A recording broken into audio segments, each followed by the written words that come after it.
காமராஜர் ஐயா முதலமைச்சரா இருக்கும்போது தமிழ்நாடு அரசு மருத்துவக் கல்லூரியில படிக்கிறதுக்காக மாணவர்களுக்கு சிறப்பான உதவித்தொகை திட்டத்தை அறிமுகப்படுத்தியிருந்தாங்க. அந்த உதவித்தொகை திட்டத்துல 20 பேருக்கு மட்டுமே இடம் இருக்கும்போது 100 பேர் அதுக்காக அப்ளிகேஷன் ஃபார்ம் கொடுத்திருந்தாங்க. கல்வித்துறையில இருக்கிற எல்லா அரசு அதிகாரிகளும் அந்த 100 விண்ணப்பத்துல இருந்து எப்படி 20 பேரை செலக்ட் பண்ணலாம் அப்படின்னு குழப்பத்துல இருந்தாங்க. ஏன்னா எல்லாருமே நல்ல மார்க் எடுத்தவங்களாவும் அந்த இடத்துக்கு தகுதியானவங்களாவும் இருந்தாங்க. அதனால இந்த செலெக்ஷன் ப்ராசஸ முதலமைச்சர் காமராஜர் ஐயா கிட்ட ஒப்படைச்சாங்க. காமராஜர் ஐயா அரசு அதிகாரிகள்கிட்ட எல்லா விண்ணப்பத்தையும் கொண்டு வாங்கன்னு சொன்னாரு. விண்ணப்பத்தெல்லாம் பார்த்த கொஞ்ச நேரத்திலேயே காமராஜர் ஐயா 20 பேரை செலக்ட் பண்ணாரு.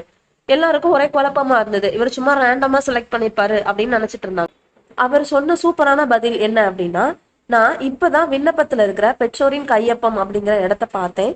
அந்த விண்ணப்பத்துல யாரோட பெற்றோரெல்லாம் கட்டை விரல் கைரேகை மட்டும் இருந்துச்சோ அதுல இருந்து 20 பேரை செலக்ட் பண்ணிருக்கேன் அப்படின்னு சொன்னாராம்.